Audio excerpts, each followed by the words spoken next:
And here to talk about all of this is Glenn Greenwald, columnist for The Guardian and one of the two reporters who broke the story of Snowden's leak and has written extensively about these leaks since then. So, Glenn, do you have any idea where Ed Snowden is right now?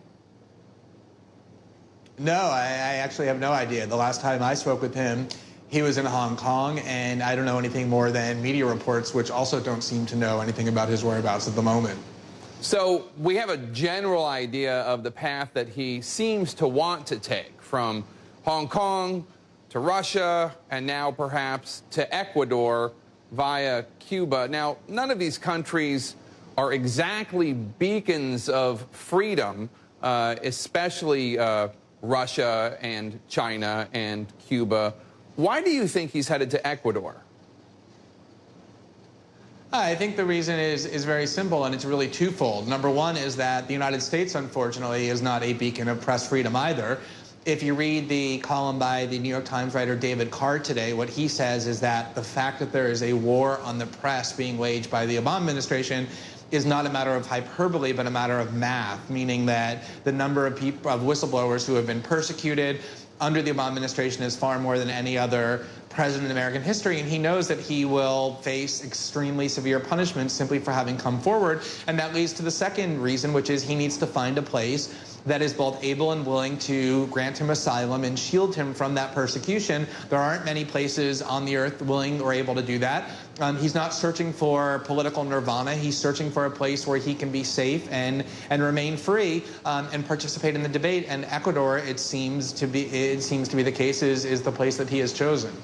Well, Glenn, the new law in Ecuador that was passed actually restricts what the press can write. What President Obama is doing is going after leaks, and that, according to investigative reporters, is having a chilling effect on what they can report. But it's certainly not the same type of war on free press that we see in Ecuador. Yeah, I'm not suggesting that they're equal. As I said, he's not running around the world searching for what he thinks is a beacon of liberty. He's running around the world searching for a place that he can be free from American prosecution. And personally, as an American citizen, as an American journalist, I'm much more interested in the repressive steps being taken by my own government, by the spying apparatus being built in the dark, by the lies being told by U.S. officials to the American public, than I am in what country Mr. Snowden tries to live in. That, to me, seems to be a much more significant question. By reaching out to Julian Assange and the WikiLeaks organization, but especially Assange, who is currently wanted for questioning over allegations that he raped one woman and sexually molested another. Allegations, I should say, not proof, proven fact. But by affiliating himself with Julian Assange, is Edward Snowden risking changing the dynamic, changing the meme, the narrative that he wants out there about himself standing up for something, standing up against these surveillance programs that the National Security Agency is standing for?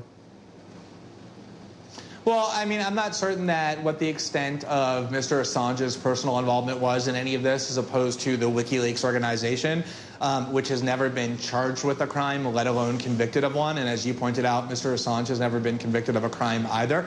But I think the more important point here is that anybody who leaks classified information and who brings transparency to the United States government is going to be the subject of an extremely aggressive and sustained demonization campaign.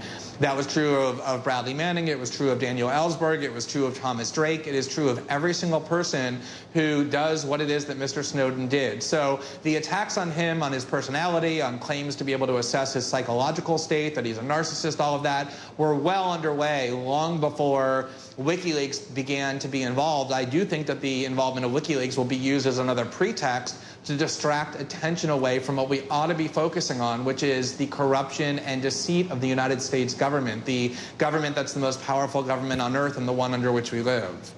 Glenn, you got into a debate yesterday with David Gregory of NBC News, who essentially said you've aided and abetted Edward Snowden. To the extent that you have aided and abetted Snowden, even in his current movements, Why shouldn't you, Mr. Greenwald, be charged with a crime? I think it's pretty extraordinary that anybody who would call themselves a journalist would publicly muse about whether or not other journalists should be charged with felonies. The assumption in your question, David, is completely without evidence, the idea that I've aided and abetted him in any way. Fox News Channel's James Rosen encouraged his leaker to give him documents and set up what he thought was a secret way to email him. I'm not going to launch any accusations at you, Glenn, but did you do anything beyond what James Rosen did in terms of communication with Snowden? Did you work with him to get him a job at Booz Allen? Did you advise him on how to transfer the documents?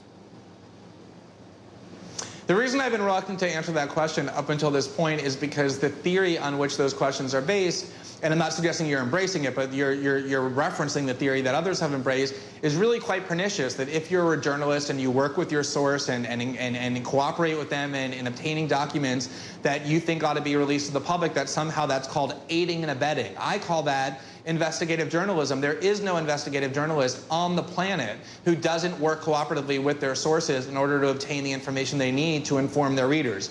That said, not only did I not do more than Mr. Rosen was accused of doing by the Justice Department when he was called a co-conspirator, I did much, much less. I didn't even know where Mr. Snowden worked or what his name was until after he was in Hong Kong with the documents. We had some preliminary communication with him about how to communicate secretly in a way that would be secure, but other than that, nothing. And so anybody who wants to raise this insinuation against me, against the Washington Post, Bart Gellman, or anybody else that we somehow aided and abetted Mr. Snowden, anyone who wants to even raise that, let alone claim it, ought to be compelled to point to specifics or point to evidence to support that accusation, because there is none. Otherwise, it's just reckless insinuation and shouldn't be tolerated. And Glenn, before I let you go, I know you wanted to talk about a story that was reported in McClatchy a few days ago about ways in which the Obama administration is trying to make sure that no one leaks any information to anyone, whether it's national security related or not.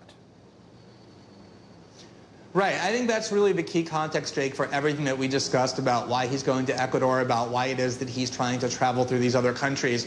We do have a climate in the United States that has been created over the last 5 years in which leakers and whistleblowers, people who step forward to inform the public about classified information because they think it reveals wrongdoing, are treated, as this McClatchy article said, as enemies of the state, basically traitors. They're not people who work for a foreign government, sold the information, worked at the behest of foreign governments. Just anybody who discloses anything that the government marks classified is deemed to be an enemy of the state and punished severely. And that is a very dangerous threat to the news gathering process, and it's the reason why whistleblowers who come forward, like Mr. Snowden, feel a need to flee, because the government has become so oppressive with regard to that behavior. All right, Glenn Greenwald, thank you so much.